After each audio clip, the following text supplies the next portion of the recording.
खजुराहो, जिसकी पहचान सदियों से विश्व प्रसिद्ध मंदिरों और अद्भुत स्थापत्य कला के लिए है, अब वही खजुराहो एक नई उपलब्धि भी हासिल कर चुका है। दरअसल बात आज खजुराहो की हम इसलिए कर रहे हैं क्योंकि खजुराहो का जो एयरपोर्ट है, वो ग्राहक संतुष्टि सर्वे 2026 में देश का नंबर 1 एयरपोर्ट बनकर उभरा है। तो आज जानेंगे कि आखिर वो कौन कौन से क्राइटेरिया होते हैं, मानदंड होते हैं, जिसमें कि खजुराहो एयरपोर्ट को लगातार दूसरे साल इसके अन्य भी जो बड़े शहर हैं उसको पीछे छोड़ते हुए ये उपलब्धि हासिल करनी है। तो चलिए इसी खबर के आलोक में बात करते हैं। दरअसल इस बार अगर आप देखेंगे तो भारतीय विमानपत्तन प्राधिकरण यानी कि एयरपोर्ट अथॉरिटी ऑफ इंडिया के द्वारा कस्टमर सेटिस्फेक्शन सर्वे जारी किया जाता है और ये कस्टमर के सेटिस्फेक्शन के आधार पर होता है। कस्टमर इसमें अपना फीडबैक देता है जिसके आधार पर यह तैयार किया जाता है। ये फीडबैक कई मानकों पर आधारित होता है, यानी कि इसके लिए जो आधार होते हैं वो 30 प्लस पैरामीटर्स बनाए गए हैं। उन पैरामीटर के आधार पर ये फीडबैक क्लासिफाइड होता है, वर्गीकृत होता है और उसके आधार पर अंक दिए जाते हैं। अब इस अंक में आप देख रहे हैं कि एएआई के द्वारा यानी एयरपोर्ट अथॉरिटी ऑफ इंडिया के द्वारा, कौन है एयरपोर्ट अथॉरिटी ऑफ इंडिया? तो मिनिस्ट्री ऑफ सिविल एविएशन के अंतर्गत एक अधीन एक संस्था है जो कि एयरपोर्ट्स के संचालन के लिए यानी कि उसके ऑपरेशन के लिए, उसके रखरखाव के लिए और उसके विकास के लिए काम करती है। और इसी के द्वारा इस सर्वे को किया गया है। तो यहां पर ग्राहक संतुष्टि सर्वे 2026 में एक बार फिर से आपको याद रखना है कि 4.98 स्कोर के साथ, जो कि 5 में ये स्कोर है, यानी कि 5 में 4.98 स्कोर के साथ ग्राहक संतुष्टि स्कोर है और इस तरह से खजुराहो पूरे देश में नंबर 1 है। तो आपके प्रदेश के लिहाज से भी, आपके स्टेट पीसीएस एग्जाम के लिहाज से भी ये महत्वपूर्ण खबर है। अब यहां पर देखेंगे आप, लगातार दूसरा वर्ष है यानी कि वर्ष 2025 में भी खजुराहो जो है शीर्ष पर था।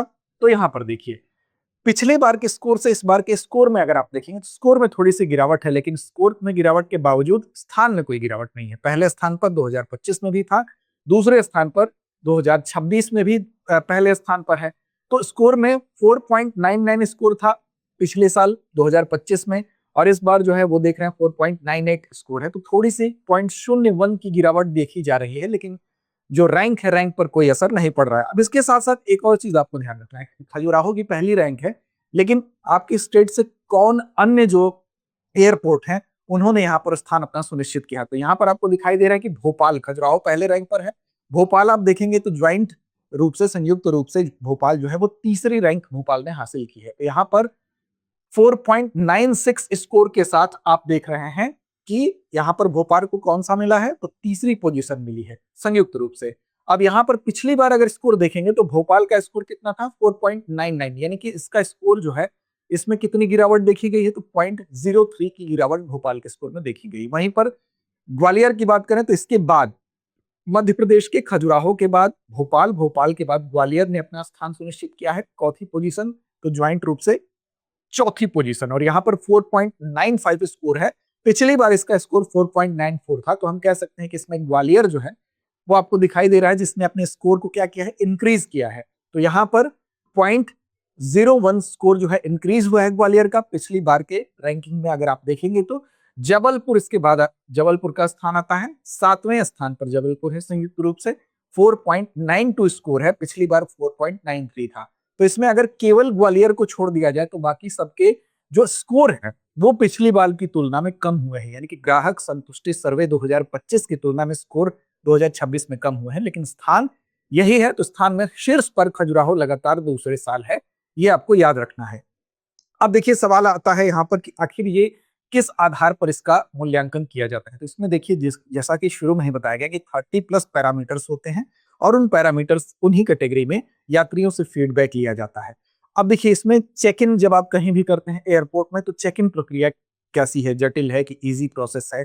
उसमें यात्रियों को कोई असुविधा तो नहीं हो रही है? तो वो एक आधार बनता है। इसके अलावा सुरक्षा जांच में बहुत ज्यादा कहीं ग्राहकों को परेशान तो नहीं किया जा रहा है, या सुरक्षा जांच बहुत अच्छे तरीके से होती है? स्टाफ का व्यवहार कैसा है? इसका भी एक क्राइटेरिया होता है। स्टाफ का व्यवहार अच्छा है तो जाहिर सी बात है कि ग्राहक अच्छा फीडबैक देगा। व्यवहार अगर खराब होगा तो फीडबैक खराब होगा।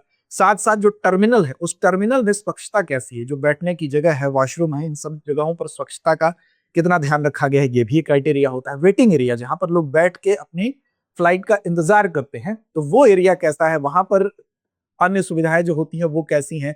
भोजन और खरीदारी की सुविधा जो एयरपोर्ट पर होती है वो कितनी बेहतर है? पार्किंग की कितनी बेहतर सुविधा है? वाईफाई कनेक्टिविटी कितना बेटर है, अगर फ्लाइट डिले हुई तो लोग वाईफाई का निर्बाध गति से इस्तेमाल कर पा रहे हैं कि नहीं कर पा रहे हैं।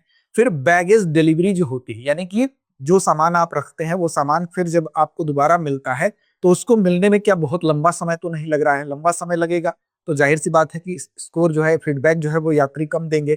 और अगर वो 10 मिनट तक के समय, 10-12 मिनट के समय तक मिल रहा है तो एक अच्छा टाइम कहा जा सकता है।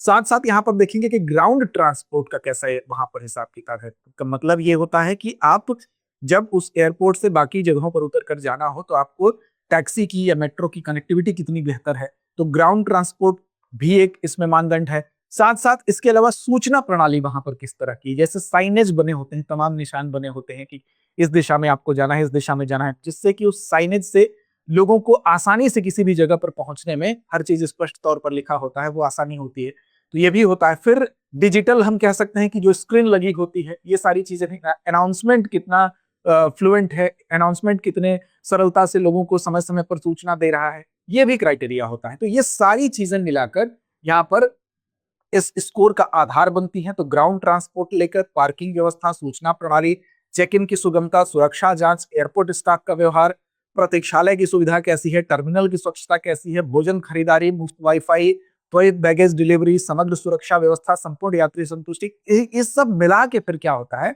कि यात्री जो होते हैं, ग्राहक होते हैं, उनकी संतुष्टि कैसी है, इस सर्वे के आधार पर जो अंक मिलता है वो अंकीय रैंक को डिसाइड करता है। तो यहाँ पर एएआई का ये सर्वेक्षण केवल एक कागजी रिपोर्ट नहीं होता है, बल्कि यह टर्मिनल के अंदर बिताए गए यात्रियों के वास्तविक अनुभव, यानी कि रियल टाइम फीडबैक का एक सीधा प्रतिबिंब होते हैं। तो ये आपको याद रखना है। देखिए, यहाँ पर अगर हम बात करें तो खजुराहो की जब बात होती है तो खजुराहो, आप जानते हैं कि एक वर्ल्ड हेरिटेज साइट भी है, यानी कि खजुराहो का जो टेम्पल है उसको वर्ल्ड हेरिटेज साइट के तौर पर जाना जाता है और उसको 1986 में ये दर्जा दिया गया था, तो याद रखना है।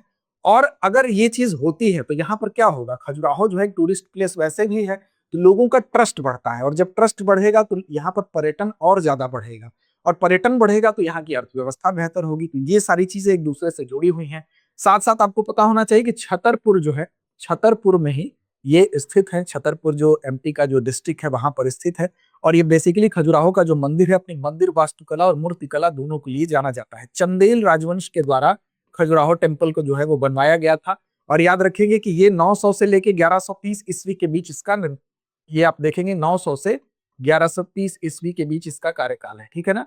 तो चंदेल वंश के द्वारा इसका निर्माण कराया गया था, ये भी आपको याद रखना है।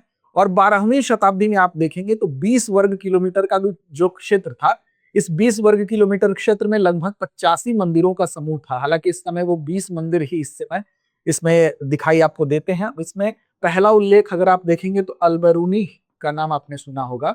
तो अल-बेरूनी ने इसका सबसे पहले उल्लेख किया था इस टेम्पल के बारे में, आप देखेंगे 1022 में, ठीक, अपने यात्रा वृत्तांत में।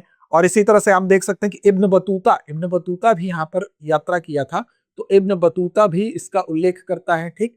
तो अल-बेरूनी और इब्न बतूता 1335 में इसका उल्लेख करता है, ठीक। ये यात्री हैं जो कि पहले इसका अपने वृत्तांतों में उल्लेख कर चुके हैं। यहाँ पर शैव शैव के साथ साथ वैष्णव, ठीक, और जैन, तीनों धर्मों से संबंधित यहाँ पर संरचनाएं मिलती हैं। तो इसका मतलब ये क्या हुआ, इसका मतलब ये हुआ कि ये धार्मिक सद्भाव का भी एक प्रतीक है।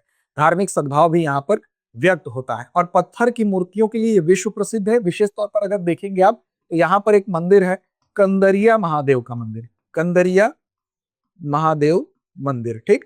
तो जो कंदरिया महादेव मंदिर है वहां पर 900 मूर्तियां लगभग है, जो कि मूर्ति कला का एक बहुत ही अच्छा उदाहरण प्रस्तुत करती हैं। इस परिसर का सबसे बड़ा मंदिर अगर आपसे पूछा जाए कौन सा है, तो याद रखिएगा पार्श्वनाथ जो टेम्पल है वो इस परिसर का सबसे बड़ा मंदिर है, ठीक। और यहाँ पर जो मंदिर समूह है उनको 3 मुख्य भागों में विभाजित किया गया है, जिसमें कि एक पूर्वी समूह है, एक पश्चिमी समूह है और एक दक्षिणी समूह है, ठीक है। तो ये कुछ बेसिक चीजें भी, इसको वर्ल्ड हेरिटेज साइट कब घोषित किया गया, 1986 में। तो ये सारी चीजें भी आप याद रखेंगे।